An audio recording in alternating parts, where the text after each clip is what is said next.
amadas e preciosas, como está o coração de vocês hoje? Meu desejo sincero é que vocês estejam bem, em paz.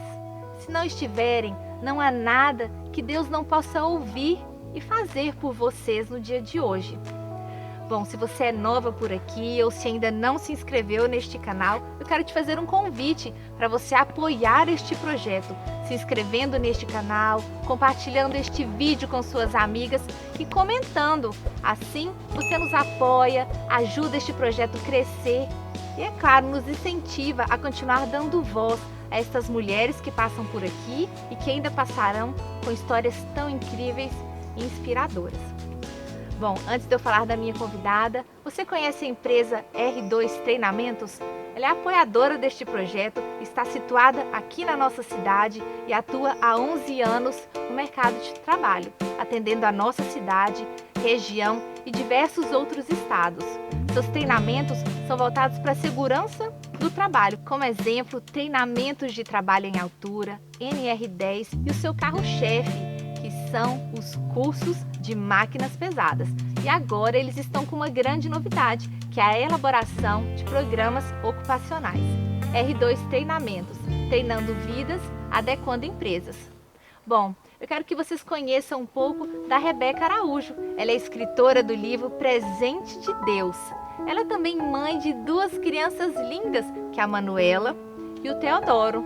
E ela está aqui para nos contar que Deus responde orações e opera muitos milagres e maravilhas nas nossas vidas. Receba com muito carinho aí na sua casa a Rebeca Araújo. Olá, Bárbara. Prazer é meu estar aqui para compartilhar dos feitos do Senhor, né? E de como Ele responde a oração do aflito e qualquer tipo de oração, né? Não só as grandes orações, mas orações pequenas também. Rebeca, é uma alegria para nós ter você aqui no Tudo Sobre Amor e Maternidade para compartilhar um pouco do que Deus tem feito na sua vida, dos milagres que vocês já viveram até aqui nessa jornada com Cristo. Rebeca, recentemente você vivenciou 2 grandes milagres na sua casa, que foi o livramento que o Senhor deu com o seu filho Teodoro e a cura do câncer que o seu irmão Paulo Lanes viveu e hoje está ao lado de Jesus. Mas antes da gente falar um pouco sobre essas histórias, eu gostaria que você me contasse sobre grandes milagres que o Senhor tem feito na vida de você e de toda a sua casa, nessa jornada que vocês têm com Cristo. Eu costumo dizer, eu gosto sempre de falar uma frase de uma missionária holandesa chamada Corrie ten Boom. Ela ajudou judeus na Segunda Guerra Mundial, ela escondia na casa dela. E a história dela me impactou muito desde criança. E uma frase dela, ela diz que as memórias do passado, elas são a chave para o futuro, né? E elas podem ser usadas para aquilo que Deus tem para fazer através de nós, né? E em nós também. E não foi à toa que nós chegamos, né? Com a nossa fé fortalecida no Senhor, da maneira que chegamos e vivemos tudo isso que você citou. Deus já fez, né, grandes coisas em nós, na nossa família. Meus pais, meu pai, ele se converteu dentro de uma prisão, né? Ele mexeu com drogas desde os 13 anos de idade dele. E ele se converteu dentro de uma prisão, não só uma prisão espiritual, uma prisão física mesmo, né? Ele estava preso na cadeia, quando ele foi alcançado por Jesus. A minha mãe, quando foi alcançada por Jesus, ela estava pensando em tirar a própria vida por causa das dificuldades que ela vinha enfrentando na família dela. Então, nós já temos aí 2 histórias improváveis que Deus, Ele escolheu e Ele falou assim, vem cá que vocês são meus. E dali nós nascemos, né? Eu sou a irmã mais velha de 4 filhos e nós começamos a experimentar como família livramentos do Senhor. Quando eu tinha 8 anos de idade, eu furei o meu olho com uma tesoura. Nossa. E eu fiquei sem enxergar por 3 dias. Na cidade que eu morava não tinha oftalmologista, era uma cidade no interior do Maranhão. Meu pai, ele tinha ido para lá a trabalho. Então, quando eu quando eles conseguiram me levar para uma cidade mais próxima que tinha oftalmologista, eles disseram, olha, ainda que tivessem trazido ela na hora, não tem o que fazer. Ela perdeu o olho e o líquido, né, do meu olho, ele secou completamente. Então ele falou assim, a gente vai tirar, vai lavar e nós vamos... Aí eles deram a opção para os meus pais, né, ou colocar um olho de vidro ou deixar só costurado. E meus pais optaram pelo olho de vidro. E durante aquela cirurgia, o líquido que não se renovava e a medicina também não produzia, porque hoje a medicina já produz esse líquido, né? Mas há 30 anos atrás não tinha, né? A medicina não produzia. Então, quando o médico veio lavar meu olho para poder tirar, né, aquilo que havia sobrado e para poder, né, não ter risco de contaminação nem nada, o meu olho, todas as camadas que haviam colado começaram a descolar. E o líquido começou a jorrar mais uma vez. E naquela hora ele deu 3 pontos e eu não precisei de um olho de vidro. Que lindo! Que história de milagre! E aí, meu irmão também, o meu irmão Davi, ele teve meningite, teve o lado do cérebro todo lesionado, o lado esquerdo dele. O Davi, ele tinha muitas convulsões e tomava remédios controlados, né, muito fortes. E o médico falou que ele não poderia ter mais nenhuma convulsão, porque senão ele poderia vir a óbito também. E meus pais e nós todos começamos a orar e a buscar em Deus que o livrasse daquilo. E o Davi hoje ele não toma nenhum medicamento. Ele está curado. O lado esquerdo do cérebro dele não tem nada, nenhuma sequela, não tem nada. Amém. E nós começamos a experimentar, né, várias coisas grandes, né? Grandes. Junto com Deus. Então, assim, nós já experimentamos na nossa família milagres extraordinários, mas nós também experimentamos milagres nas coisas mais ordinárias do dia a dia. Eu me lembro que quando nós éramos crianças, meus pais moravam numa casa muito simples. Mamãe costumava dizer que a gente estava passando por uma fase de vacas magras, fazendo alusão àquelas vacas lá do Egito, né? Ah, sim. E nós sentimos vontade de comer hambúrguer. E nós falamos com eles, né? A gente quer comer um hambúrguer. E eu lembro que a minha mãe falou para nós, olha, então vamos orar, vamos pedir para Deus o hambúrguer. E nós 4 nos assentamos na cama deles e nós oramos a Deus. E nós pedimos o hambúrguer e Coca-Cola. Olha só. E naquela mesma hora, naquele dia, quando nós encerramos a nossa oração, um vizinho chamava a gente no portão. E ele tinha na sacola 6 hambúrgueres e uma Coca-Cola. Gente, que milagre lindo! Sim. Resposta de oração do Senhor, que viu ali um desejo tão do dia a dia, né? Algo tão simples, comer hambúrguer e uma Coca-Cola, né? Mas o Senhor se importa conosco nas pequenas coisas, nos detalhes. Com certeza. Então, assim, nós fomos cultivando um relacionamento com o Senhor, nós fomos vivenciando isso, que Deus, Ele é real, né? Que Ele se importa conosco. Ele não se importa com a gente só quando a gente tem algo difícil e que a gente pense, agora Deus não pensa como nós, né? Agora eu tenho uma oportunidade de aparecer porque tem um problema muito grande de verdade que eu posso resolver. Não, Deus, Ele se importa e resolve qualquer tipo de problema, qualquer tamanho, né? Ele nos atende em coisas ordinárias. Pequenas, ordinárias. Que lindo, Rebeca, você falar isso, né? A gente percebe um pouco mais ainda do amor e do cuidado de Deus conosco em todas as coisas da nossa vida. Rebeca, há pouco tempo, o seu irmão, Paulo Lanes, faleceu de um câncer. Eu gostaria que você nos contasse como foi essa experiência, que câncer que ele teve, como você esteve ao lado dele durante todo o tratamento, né? Quanto tempo esse tratamento durou? Conta um pouquinho do que vocês viveram. Meu irmão, na época que ele descobriu o câncer, ele tinha 26 anos. Ele era o nosso irmão mais novo e o único ainda solteiro, então ele morava ainda com meus pais. E esse câncer surgiu através de um caroço na perna, né, na coxa dele. A princípio a gente achou que fosse uma batida, ele gostava muito de pedalar. Sim. E nós achamos que poderia ter sido um acidente, né, dele pedalando e que deu aquele inchaço. Mas aquele caroço ele começou a crescer. E então, eu lembro que a mamãe sempre insistindo com ele, você precisa ir ao médico, ver o que é isso. E ele, não, isso vai sumir, isso vai sumir. E com 90 dias, aquele caroço que pra gente sentir, a gente precisava palpar a coxa dele, ele virou uma bola do tamanho de uma laranja. Nossa, cresceu muito rápido. Muito rápido. E então, ele fez um exame. Sim. Na época foi um ultrassom, e o ultrassom falou, olha, não dá para definir o que é, você vai precisar fazer um exame de ressonância. E eu me lembro que aquele dia foi dia 15 de agosto de 2018, e nós estávamos na minha casa quando meus pais pegaram o resultado desse exame. E eu me lembro que enquanto meus pais, eles olhavam aquelas imagens, né, daquele caroço, eu estava com um laudo. E aquele laudo, ele sugeria que aquilo ali fosse um sarcoma. Então ele falava, olha, é preciso fazer outros exames de imagem, uma biópsia, para poder definir o que é isso. E quando nós lemos aquilo, a probabilidade daquilo ser um sarcoma foi desesperador, né? E porque eu acho que só da gente ouvir essa palavra câncer, né? Sim. É uma doença muito temida, né? Assombrosa.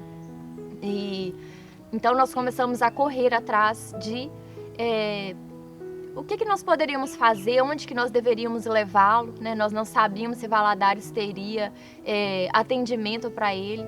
E nós conseguimos o atendimento para ele no NEL.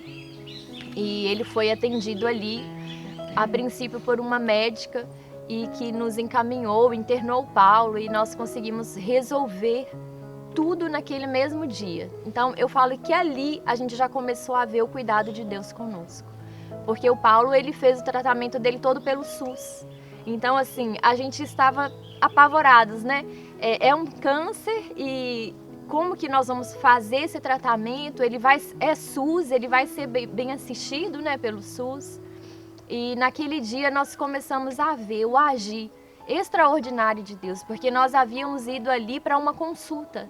E naquele dia, além de fazer essa consulta, o Paulo fez a biópsia e ele fez todos os exames necessários para poder, que são chamados de estadiamento, né, para dizer se aquela doença já havia ido para algum outro órgão dele, né, se havia metástase. E eu me lembro que eu fiquei com ele naquele dia ali até umas 8 horas da noite, né, no hospital. Quando acabou a cirurgia, né, da biópsia, era um tumor muito grande, ele já estava muito grande. Então a cirurgia ela demorou mais tempo do que era o esperado. E eu me lembro quando ele veio, ele estava na maca ainda, e chegou junto com os exames na ilha, né, das enfermeiras ali na ilha de enfermagem. E eu tive acesso àqueles exames, mas ali não tinha laudo, só tinha imagens. E eu falei assim, eu queria achar um médico, né, que pudesse ver aquelas imagens e me falar se tinha alguma coisa em algum órgão dele. E ele passou ainda sedado por causa da cirurgia. Uhum. E na hora estava passando um médico, eu falei com ele, você pode olhar? E ele falou assim, de quem são esses exames? E ele se assustou. E eu falei assim, é do meu irmão. Aí ele falou assim, é aquele ali? Aí eu falei assim, sim. E ele só falou assim, ele é tão novo. E olhou pra mim e falou assim, eu não sei olhar essas imagens, vamos aguardar o laudo. E naquele dia eu troquei com meu esposo dormiu com ele no hospital nesse dia. E mais uma coisa que Deus fez por nós, porque maiores de 18 anos não podem ter acompanhantes, né? E só menor de 18 anos e maior de 60, eu acho, né? Que idoso que tem direito a acompanhante. E eles permitiram que a gente o acompanhasse, né? Em todo o tempo, que dormíssemos lá com ele, para que ele não ficasse sozinho. E naquele dia eu fui embora com isso no meu coração. Eu falei, aquele médico viu algo, né? Mas eu não falei com ninguém e meus pais já estavam apavorados, né?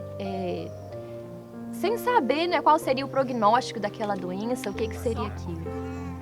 E quando veio o resultado dos exames dele, veio dizendo que era um tipo de sarcoma que ainda não há um tratamento específico para ele, né?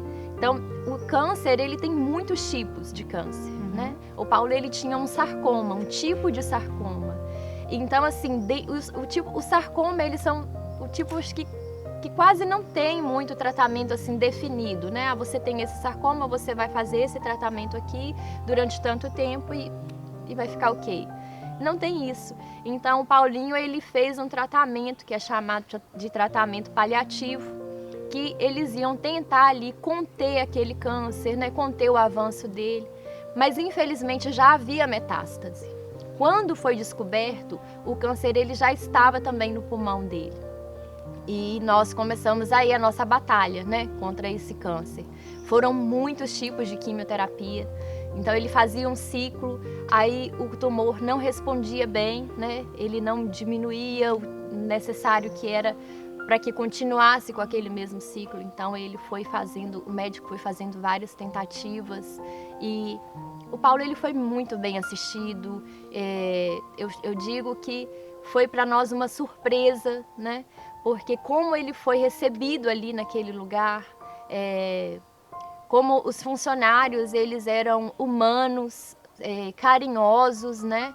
Porque você já está travando uma batalha dessa e você ainda encontrar essa barreira, essa dificuldade nas pessoas, isso aflige muito mais. Rebeca, durante o tratamento que o seu irmão estava fazendo, você engravidou, teve um filho, né, o Teodoro, e ali em um determinado momento você observou que ele estava com um carocinho no pescoço. Ele estava com aproximadamente 9 meses, não é isso? Ele tinha 11 meses. Sim, conta um pouco dessa experiência e o que foi descoberto. Tá certo. Quando o Teodoro ele tinha 11 meses, eu estava amamentando ele, era de madrugada, e eu acariciando a cabecinha dele senti um caroço na nuca. E eu me lembro que aquilo me causou assim uma sensação ruim, né? A gente já tinha visto isso, né? Um caroço e aquilo me apavorou um pouco. Então, quando a gente acordou, eu comentei com meu esposo, né? Falei, olha, eu notei um caroço na nuca do Teodoro. E ele falou assim, eu vi também no banho, mas não quis falar nada para não te preocupar. E vamos acompanhar, né? Comum crianças terem ínguas. A gente, a princípio, achava que aquele carocinho fosse uma íngua. Porém, o Teodoro, ele não tinha tido nenhuma infecção de garganta ou ouvido, que geralmente, né, são causas de ínguas em bebês. Mas a pediatra disse que era realmente comum e que elas desapareciam em no máximo 30 dias. Que a gente deveria então aguardar. Sim. Que aquela íngua sumisse. Porém, ela não sumiu. Ela não cresceu também, mas a sensação que a gente teve é que ela deu uma mudada no formato e incomodava um pouco, né? Porque a gente ficava palpando para ver se estava crescendo, mas não tinha dor, não tinha nada além no quadro dele, né? Que justificasse aquele carocinho. E nós fomos então fazer um exame nele de ultrassom, porque passou os 30 dias e aquela íngua não desapareceu. E naquele exame, a médica me disse, né, a médica que realizou o exame, ela falou assim, olha, isso é um linfonodo, né? Linfonodo é uma íngua e é comum mesmo nessa faixa etária, porém esse linfonodo ele está calcificado. Isso não é comum, né? Linfonodos não calcificam. Então ela falou assim, eu sugiro uma biópsia. Como o carocinho ele está muito pequeno, e ele é só um bebê, vai ser mais fácil vocês fazerem uma cirurgia e retirar tudo de uma vez. E naquela hora eu olhei para ela e ela não entendeu, porque ela não sabia, né, o que nós já estávamos vivendo. Mas ela falava comigo e eu só chorava. E saí dali, falei com meu esposo, e meu esposo sempre muito confiante, né? E ele falou, não, Rê, nós vamos fazer essa cirurgia, isso não vai ser nada. E começamos ali a colocar a nossa confiança, né, mais uma vez no Senhor e a esperar, né, pelo que aquilo ali seria. Marcamos a cirurgia, foi uma cirurgia muito rápida, realmente o carocinho era muito pequeno, então nós mandamos aquele nódulo para o laboratório para poder fazer a biópsia para a gente saber, né, o que era aquilo, do que se tratava, né, por que estava calcificado. E eu me lembro que naquela época eu tive vontade de mandar mensagem para a dona desse laboratório, porque na época do meu irmão, eles nos ajudaram muito. Eles pertenciam à mesma igreja que meu irmão. Então eles se dispuseram, falaram, olha, o que vocês precisarem, né? Nós estamos aqui. E realmente eles nos ajudaram muito com Paulo. Mas eu fiquei um pouco constrangida de falar com ela mais uma vez e agora era, né, era pessoal, era para mim, não era ela mais oferecendo, né? Então naquela hora eu ainda não falei com ela, mas mais tarde eu precisei falar e eu conto mais à frente. E enquanto nós aguardávamos esse resultado dessa biópsia, nós sempre orávamos, né? Senhor, abençoe que isso não seja nada e que realmente seja só uma íngua e que tudo se confirme. Porém, quando chegou o resultado daquela biópsia, ela já mostrava uma neoplasia, né? Ela já dava um nome para aquela neoplasia e ela dizia ali algumas especificações e ela dizia também que havia margens comprometidas. Então, assim, eu não sabia o que era aquela neoplasia. Sim. Mas o termo margens comprometidas, aquilo me causou muito medo, porque poderia sugerir que não foi retirado tudo que havia do tumor, né? Poderia ainda existir, porque quando você faz uma cirurgia para retirada de um nódulo, o médico ele faz uma delimitação, né, daquele nódulo e ele retira com um espaço maior, né, que é o espaço uma margem de segurança, para que não fique nada para trás. Então ele dizia, olha, as margens que foi, né, dessa segurança e elas estão comprometidas com o mesmo material desse nódulo. Então aquilo me causou muito medo. E também o fato de já chamar, né, de nominar aquela neoplasia e tudo. E eu me lembro que aquele dia foi um dia muito duro, porque o meu irmão, ele vinha de uma semana de 3 dias seguidos de quimioterapia. Então ele já estava há 2 dias sem tomar nem água, ele não conseguia tomar nada, nem comer, então ele estava muito, muito fraco. E enquanto eu corria atrás da médica, né, eu ligando de casa, meu esposo ligando do trabalho, porque a gente precisava de um pedido médico para dar entrada num novo exame, que é um exame chamado de imunohistoquímica, que ia definir aquela neoplasia. Eu ainda não havia falado com meus pais, né? Eles estavam envolvidos com meu irmão nessa situação, então eu estava esperando ter tudo né, na mão para poder já mandar para o laboratório para dar essa notícia para eles.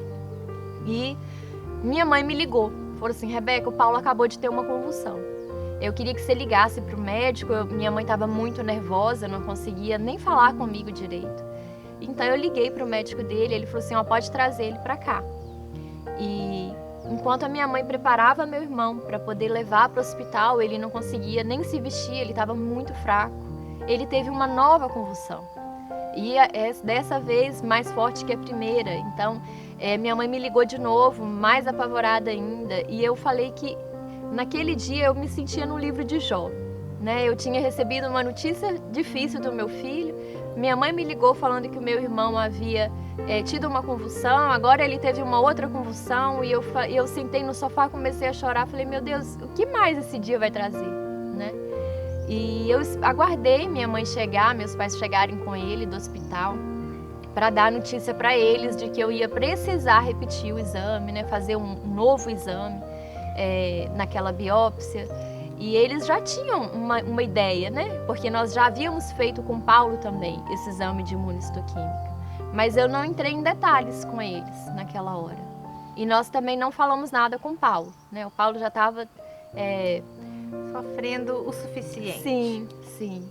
E eu me lembro que no sábado, quando nós demos entrada no laboratório, nesse mesmo laboratório, para fazer esse exame de imunohistoquímica, minha mãe me ligou. Ela falou assim, Rebeca, ora aí antes, né? Antes de entregar esse papel lá, esse pedido, faz uma oração, vamos colocar isso diante de Deus. E eu falei com meu esposo e nós oramos. Quando nós chegamos no laboratório, o laboratório ele ainda estava fechado. Então nós aproveitamos para orar. E nós choramos muito ali dentro do carro, orando. E eu me lembro que o Gustavo falou assim, Senhor, nós pedimos ao Senhor que livre o Teodoro, né? De passar por qualquer tipo de tratamento duro, pesado. Mas que o Senhor nos fortaleça se Ele tiver de passar isso, né? Sim. Que o Senhor nos dê fé, nos encoraje. E quando nós terminamos a nossa oração, havia 2 funcionários desse laboratório que já me ajudaram e foram muito gentis e nós demos entrada nesse pedido. E dali nós marcamos uma consulta com os médicos oncologistas, né, pediatra. Valadares não tinha médico, não tinha oncologista pediatra. Esse casal, eles estavam aqui há pouco mais de 90 dias. Né? Se não fosse isso, nós teríamos que sair com o Teodoro daqui para Belo Horizonte para poder fazer essa consulta. Então eu falo que nós já vimos também o cuidado do Senhor conosco, né, ali, de ter alguém na nossa cidade que pudesse conversar com a gente naquele primeiro momento. Nós estávamos muito temerosos, né? Algumas pessoas que tiveram acesso aos exames já nos falaram, olha, já trata-se de uma doença maligna, vocês não podem tratar ele em Valadares, vocês têm que levar ele para fora. E a gente ficou um pouco atordoado, né, sem saber o que fazer. Então vocês já estavam com um diagnóstico difícil em relação ao Teodoro. Sim. E nós ainda não tínhamos conversado com os médicos, né, especialistas. E quando nós chegamos nessa consulta, eu me lembro que o Gustavo falou assim, olha, eu só quero saber o que eu posso esperar de melhor nesse resultado, desse exame de imunistoquímica. Aí a médica falou assim, olha, por um resultado que traga, né, para nós aí uma doença que responda bem aos tratamentos já existentes. E o Gustavo falou assim, mas não tem como ser uma doença benigna? E ela falou assim, não, infelizmente essa doença já tem um nome. Esse exame vai nos trazer um sobrenome. E em cima desse sobrenome nós vamos traçar o tratamento que o Teodoro fará. E ele falou assim, então o que é o melhor? Ela falou assim, 1 ano e meio de tratamento com uma doença que responda bem. E nós ficamos muito entristecidos, né? Muito temerosos. Foi uma consulta muito dura, porque quando ela nos perguntou, tem alguém na família com câncer, né? Já teve alguém? E eu disse que sim, que eu tinha um irmão, né, que estava em tratamento. E ela falou assim, e tem metástase? E eu disse que sim, já foi um câncer, né, que foi descoberto com metástase. E ela falou assim, olha, embora vocês tenham descoberto muito cedo, né, o nódulo estava muito pequenininho, mas nós vamos precisar fazer no Teodoro os exames de estadiamento para ver se essa doença é uma doença primária ou se essa doença já afetou algum outro órgão dele. E ela nos disse, olha, meu esposo vai estar de plantão amanhã, vocês podem internar ele no hospital e nós faremos todos os exames.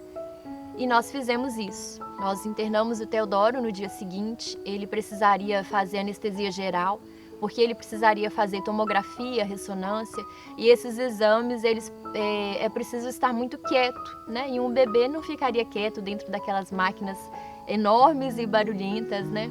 Então ele precisou tomar anestesia geral para poder realizar esses exames. Então nós internamos ele, nós fizemos, né, aquela bateria de exames. O Teodoro, até ali, ele nunca havia tomado nenhuma medicação, né? Ele nunca tinha tido nenhuma gripe, nada.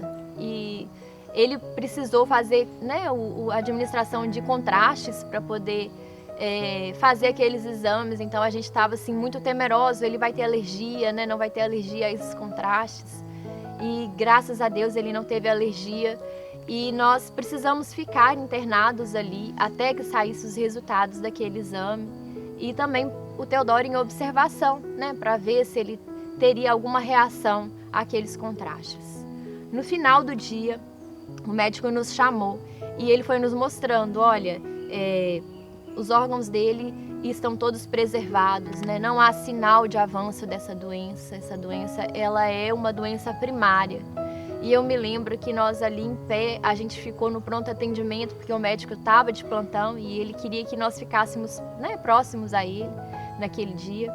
E a gente de pé ali naquele pronto atendimento, e nós começamos a chorar e agradecidos a Deus, né, por então tratar-se de uma doença primária, né, e não uma doença que já tinha afetado outro órgão do nosso filho. E nós pedimos ao médico que nos deixasse sair para andar no estacionamento do hospital. A gente precisaria ficar ali até o final do plantão dele.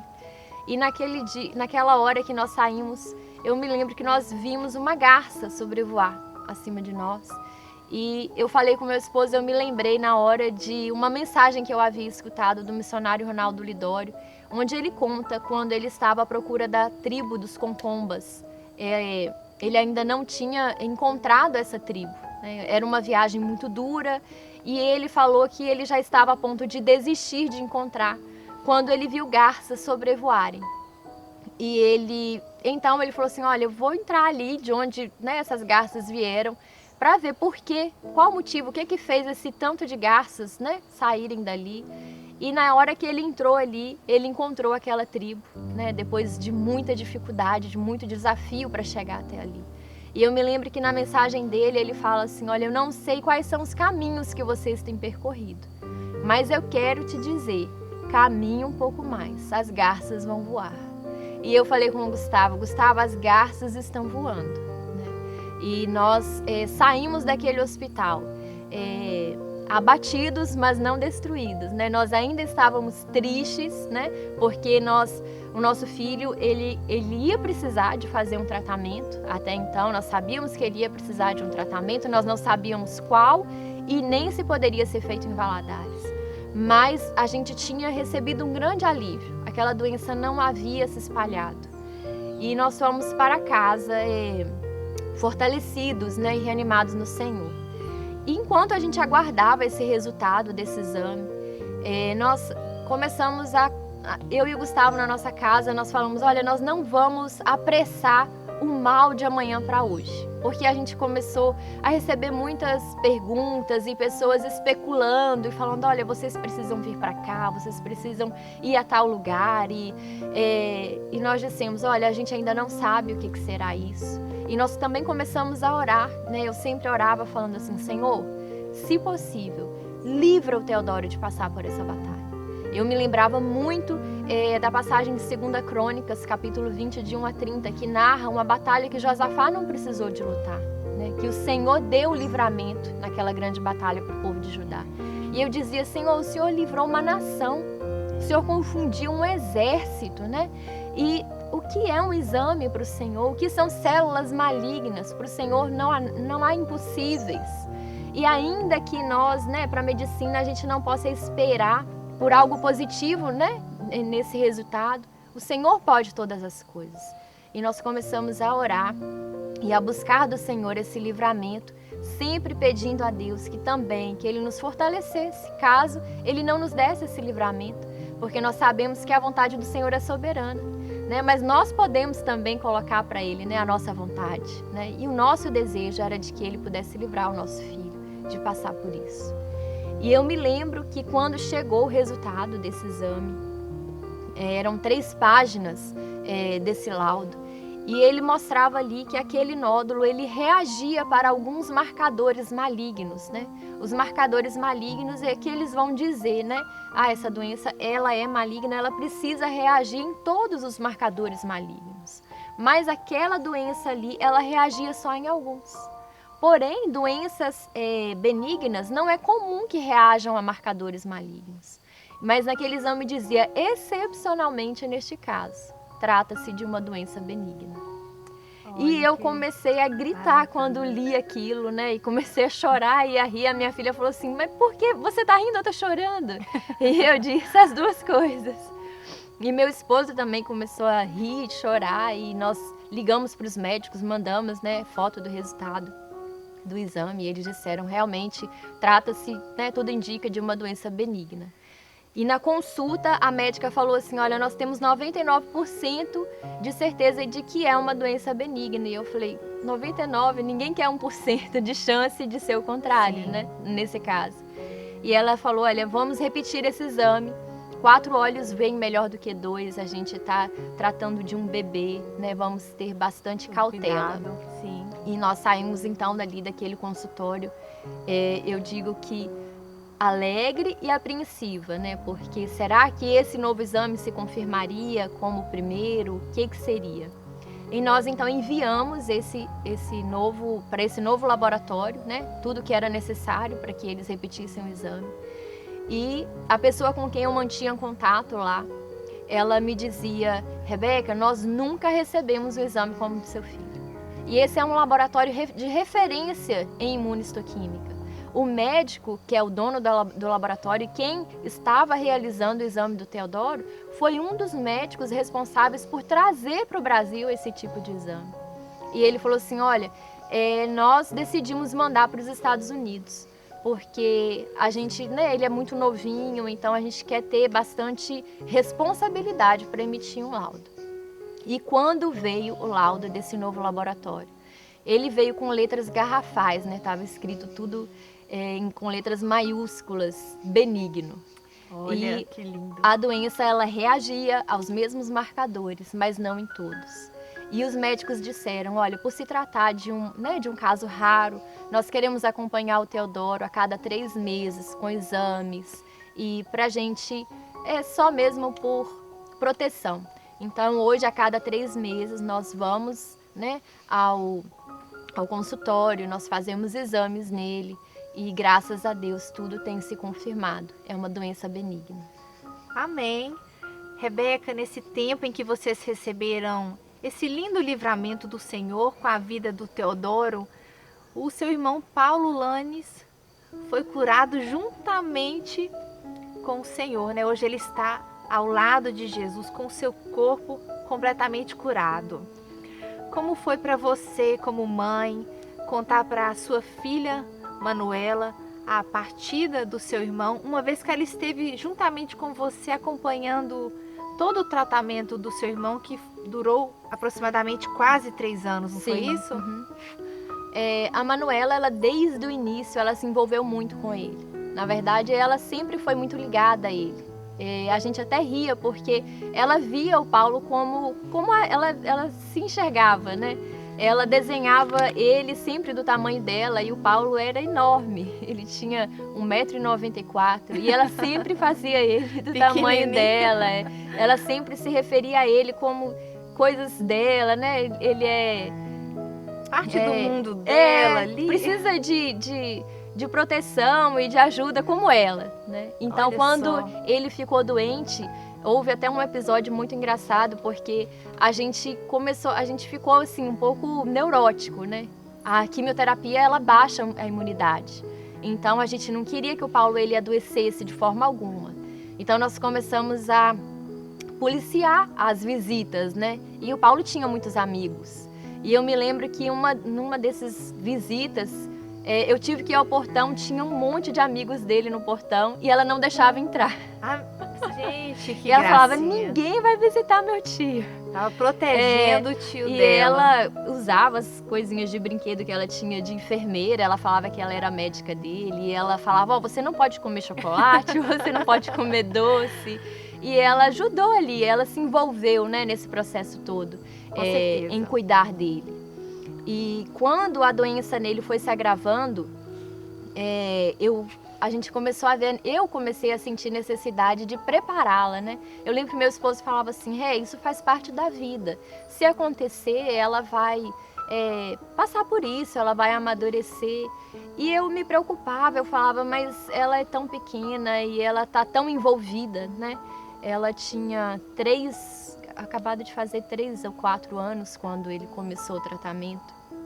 E eu comentei com uma amiga e ela me compartilhou comigo como uma sobrinha dela preparou a filhinha mais velha para a partida do irmãozinho mais novo. E eu me lembrei que eu já tinha falado com a Manu a respeito de que Jesus, ele havia ido para o céu e que ele falou, né, olha, eu vou para a casa do meu pai, eu vou fazer para vocês morada, né? E quando estiver pronto, eu vou vir e vou buscar vocês para morarem comigo. E eu comecei a falar isso com ela.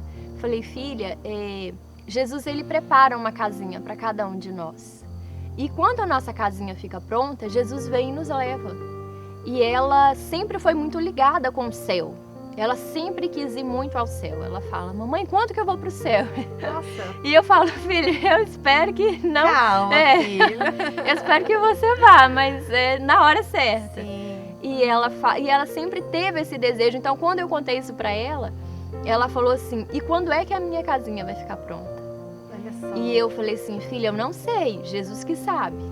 E ela falou assim, nossa, eu vou sentir uma saudade dessa casa. Aí ela passava a mão assim nos Olha móveis, só, né? Ela falava, gente. eu vou sentir saudade da minha avó. Mas eu olho lá de cima, deve ter uma janelinha, e eu olho aqui para baixo, vejo vocês. Isso você preparando ela ainda. Preparando Sim. ela. Mas e isso foi na semana que ele faleceu. E eu não esperava de maneira alguma que isso fosse acontecer naquela semana. Né? O médico havia dado ali em torno de 5 meses para ele. E eu comecei a falar isso para ela e ela foi brincar. No outro dia ela chegou perto de mim e ela falou assim: mamãe, para ir para essa casinha no céu tem que morrer, né? Aí eu falei assim: é, filha, tem que morrer. Aí ela falou assim: tá bom. E nós encerramos ali. E o Paulinho, ele então, ele teve uma recaída muito grande. E um lado dele, o lado esquerdo dele começou a falhar. E já não tinha mais controle motor. Isso foi assim, de quinta para sexta. Foi muito rápido o avanço, né? E minha mãe levou ele para o hospital porque ele começou a vomitar, estava sentindo muita dor de cabeça e falando sem coerência. E quando ele chegou ao hospital, esse quadro foi se agravando muito rapidamente. E o médico, ele falou assim: olha, minha mãe fala que meu irmão estava deitado, né, na cama, e o médico segurou a mão dele. E o médico foi muito gentil, porque eu digo que o médico não tratou só dele, né? O médico, ele foi também gentil com a nossa família. E o Paulo era muito novo. E o médico segurou a mão dele e falou assim: campeão, não tem mais o que fazer. E minha mãe me ligou, e ligou nele, pro meu irmão e meu pai. E ela falou: vocês precisam ir pro hospital. Não tem mais nada para fazer. E ele falou para vir despedir. E eu cheguei no hospital, o Paulo estava ainda vomitando muito e a gente, né, vê ele naquele estado todo e foi tudo muito rápido, eles tiveram que subir com ele, mas a assistente social do hospital nos deixou ainda mais uma vez ir até ele. E quando foi o meu momento de entrar, eu cantei junto com ele e segurei a mão dele e ele apertou minha mão e eu senti que ele queria, né, dizer alguma coisa. Ele fez um esforço, mas ele já não abria mais os olhos nessa hora. E naquela madrugada, né, de sábado, o Paulo partiu.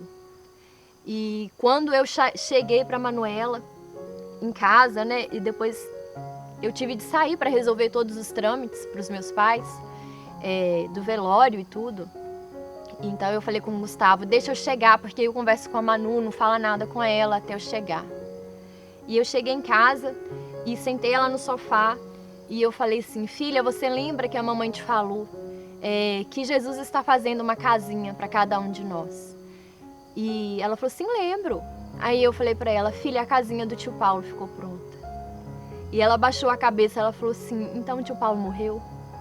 E eu disse: sim, filha, o tio Paulo morreu. E enquanto eu dava banho nela para a gente poder ir para o cemitério, ela falou para mim assim: o aniversário dela é agora em agosto.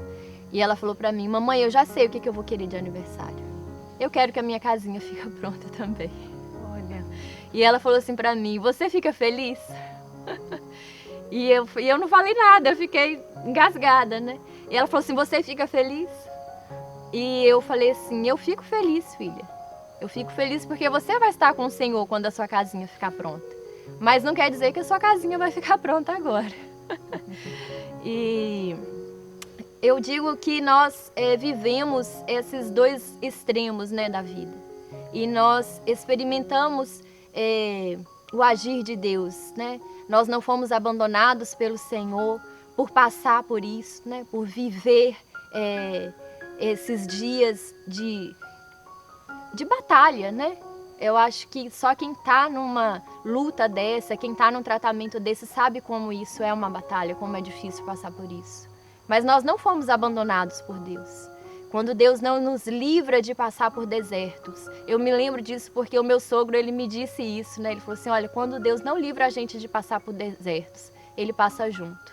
E Deus passou junto conosco, né? Em momento algum nós fomos abandonados. Meu irmão não foi abandonado. Né? Nós cremos que hoje ele está curado junto de Deus, né? Ele disse uma vez: se Deus me curar aqui na terra, vai ser para a glória de Deus. Se Deus não me curar, eu estarei na glória de Deus. Então hoje ele está na glória de Deus, curado. E o nosso filho está conosco aqui, curado para a glória de Deus. Amém. Glória a Deus por esse testemunho tão lindo, Rebeca. Eu confesso que enquanto eu estudava toda a sua história, eu me emocionei por diversas vezes na simplicidade das suas palavras, por você estar tão repleta de Jesus, né? Jesus está reluzindo assim através da sua vida, através de cada palavra que sai da sua boca. Então, eu emocionei muito mesmo e eu tenho certeza que as pessoas aí de casa foram muito edificadas também com a sua história de vida. Rebeca, você escreveu um livro, né, que se chama Presente de Deus. Nesse livro você conta sobre essas histórias e como as pessoas podem adquirir este livro. Fala para todo mundo. Esse livro, quando a gente começou a compartilhar, né, com as pessoas o que Deus havia feito pelo Teodoro, surgiu a oportunidade da gente então escrever um livro contando isso. Eu começo esse livro falando do Paulo, porque eu falo que Deus nos livra de batalhas, porque Deus nos livrou de uma batalha com o nosso filho. E eu falo que Deus também nos livra em batalhas, porque nós experimentamos livramentos do Senhor, né, com o nosso irmão durante essa caminhada. E eu começo o livro falando dele, termino o livro falando dele. E quando eu pensei, né, como que eu posso vender um livro contando um testemunho de um presente que eu ganhei, eu não me sentia à vontade em fazer dessa forma. Então, vendo o Paulo, vendo algumas pessoas que faziam tratamento no mesmo lugar que ele, e a dificuldade de muitas vezes de ter acesso a alguns medicamentos que traz conforto, né? Graças a Deus nós tínhamos condição de dar ao Paulo essas medicações, mas muitos pacientes não têm condição, né? Eles vão lá, fazem a quimioterapia, mas em casa tem aqueles efeitos colaterais que são desagradáveis, né? Exaustivos. E então eu pensei, eu posso vender esse livro e doar todo o lucro para ajudar essas pessoas de alguma forma. E isso tem acontecido. Além disso, nós temos também doado alguns exemplares, né, para lugares onde tem pessoas em tratamento. Nós já mandamos para 2 lugares e de pessoas que mandam o dinheiro, né, para poder doar o livro. Então a gente vai ter, além dos livros doados, a gente vai ter essa quantia revertida para esses pacientes. E esses livros eu mesma que estou vendendo, né? Eu não publiquei esse livro através de uma editora, foi pessoal. Sim. E eu vendo ele, coloco no correio, tem diversos lugares, pessoas que eu não fazia ideia, né, que poderiam se interessar, que se interessaram pela causa, que foram impactadas, né, pelo que Deus fez. E nós temos enviado aí para diversos lugares do Brasil. Rebeca, esse projeto é lindo, essa causa que você abraçou é muito nobre. Eu espero com toda sinceridade, eu espero de todo o meu coração que as pessoas aí de casa possam abraçar essa causa juntamente com você e comprar muitos livros.